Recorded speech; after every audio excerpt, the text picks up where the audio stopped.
So hello friends, welcome back in to RDS blog. So hope करते हैं कि आपका फिजिक्स का एग्जाम अच्छा गया हो। कैसा गया एग्जाम बताइएगा जरूर कमेंट सेक्शन में। अगर आपको मेरी वीडियो हेल्पफुल लगी हो तो भी बता देना।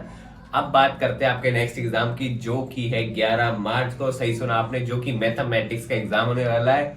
वैसे मेरा अभी मैथमेटिक्स के साथ बेड़ा गर्क ही रहा है आप लोगों की तरह, तो मुझे भी मैथमेटिक्स इतनी सूट नहीं करती थी। ये मैंने अपनी बुक में ही बताया। अगर आपने मेरी बुक नहीं पढ़ी है तो जरूर से पढ़िएगा, लिंक डिस्क्रिप्शन में, अभी आप फ्री में पढ़ सकते हैं। ठीक है, तो मैं आपको बताना चाहता हूं कि इस वीडियो में हम आपको कुछ ऐसी स्ट्रेटेजी बताएंगे और थोड़ा वेटेज बताएंगे। काफी इंपॉर्टेंट चैप्टर्स के बारे में डिस्कस करेंगे, कैसे आपको इसे अप्रोच करना चाहिए और आप इन 4 दिन क्या कर सकते हो जिससे आपका मैथमेटिक्स काफी अच्छे से हो जाए। मुझे पता है बीच में होली वगैरह पड़ रही है, ऐसा नहीं है कि आपको होली नहीं मनानी, बनाइए, एंजॉय करिए फेस्टिवल को भी, लेकिन साथ ही साथ में पढ़ लीजिए।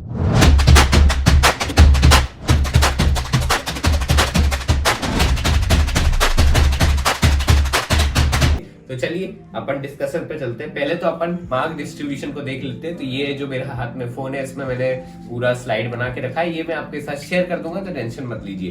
तो पहले तो बात करते हैं मार्क्स डिस्ट्रीब्यूशन की, जो क्लास 12 मैथमेटिक्स का है। तो पहले तो आपको पता होगा कि 80 मार्क्स का पेपर होने वाला है। 20 मार्क्स तो आपके इंटरनल असेसमेंट के, तो मान लेते हैं आपके 20 में से 20 मार्क्स आ चुके हैं। ठीक है, और मोस्ट प्रोबेबली जो टीचर्स होते हैं वो ज्यादा मार्क्स ही देते हैं, तो उसकी आप टेंशन मत करिए। अपन फोकस करेंगे 80 मार्क्स पे। ठीक है, तो 80 में से जो 8 मार्क्स है वो आपके रिलेशन और फंक्शन वाले सेट से आएंगे, जिसमें आपके रिलेशन फंक्शन वाला चैप्टर रहने वाला है, और inverse trigonometry. Inverse trigonometry easy है और फंक्शंस और रिलेशंस भी इजी है, तो मैं अज्यूम करता हूं कि ये वाले 8 मार्क्स तो आपको यू आ जाना चाहिए। और काफी इजी, अगर आपने नहीं पढ़ा है इसे एक बार रीड मार लीजिए, काफी इजी चैप्टर है, एनसीईआरटी में से one of the easiest chapters में से।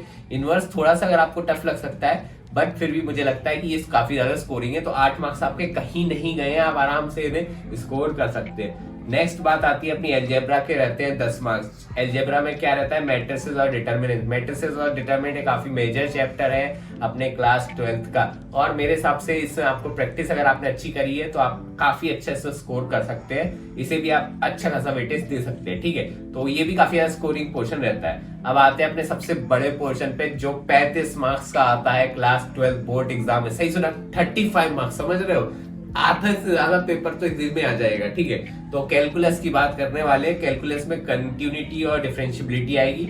ये थोड़ा इजी रहता है, मैंने खुद पढ़ रखा है इसलिए मैं आपको बता रहा हूँ। तो ये आपके 9 मार्क्स का तो डिफरेंशियबिलिटी और कंटिन्यूटी का क्वेश्चन रहेंगे, और ये 9 मार्क्स काफी स्कोरिंग रहते हैं। अगर आपने नहीं पढ़ा है तो पढ़ लीजिए, एनसीईआरटी के सवाल लगा लीजिए। अगर आपको कुछ और भी दिक्कत लगे, मतलब आपको कॉन्फिडेंस नहीं आ रहा है, तो आप पार्टीशन में भी लगा सकते हैं, और उसके बाद तो प्रीवियस ईयर क्वेश्चन तो करने ही करने हैं। तो ये 9 मार्क्स आपके काफी ज्यादा स्कोरिंग रहने वाले हैं कंटिन्यूटी और डिफरेंशियबिलिटी के। अब आते हैं एप्लीकेशन ऑफ डेरिवेटिव्स, तो इसके भी 4 मार्क्स के क्वेश्चन रहता है। जरूरी नहीं है कि ये क्वेश्चन आए भी, तो थोड़ा ये अपन कह सकते हैं कि आ भी सकता है, ना भी आ सकता है, लेकिन 4 मार्क्स का मैंने इसको दिया है वेटेज।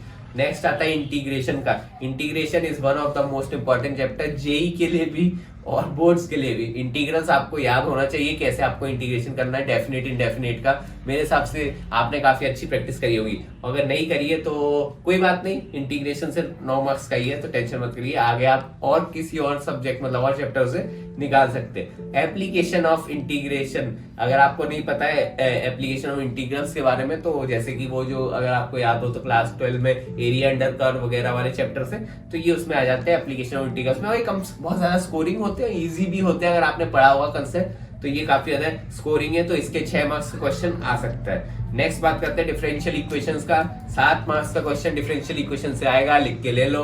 और याद करिए कि डिफरेंशियल इक्वेशन जो मैंने एनसीईआरटी में पढ़ी थी वो समवट इजी होती है as compare to JEE. JEE से कंपेयर कर रहा हूँ, लेकिन एनसीईआरटी ही एटलीस्ट कर लो। आपका मैं कह रहा हूँ कि आपका हो जाएगा, पीवाईक्यूज लगा के आपका ये वाला तो 7 मार्क्स आपके यहाँ पे पक्का हो जाएंगे। नेक्स्ट आता है one of the toughest chapter, जो मुझे लगता था, हो सकता है आपको भी लगता होगा, vector and 3D geometry. 14 marks का तो इसमें से ही आने वाला है। तो अगर आप हिसाब लगाओ, कैलकुलस और वेक्टर 3D ये more than 50% of the paper को कवर कर लेते हैं, क्योंकि अगर आप टोटल करोगे तो लगभग 49 मार्क्स इसी में है।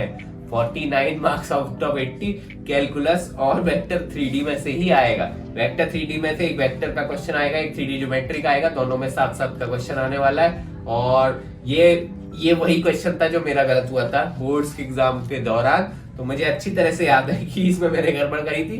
तो ऐसे अच्छे से करके जाना। अगर आपको लग रहा है कि आपका थोड़ा वीक है ये वाला पोर्शन, तो आप अपने जो ये 4 दिन है उसमें पूरे, मेरे को पता है 1 दिन तो आपका वेस्ट होगा होली की वजह से, ठीक है, एंजॉय करना उस दिन, मत पढ़िए कोई दिन, उस दिन एंजॉय करिए।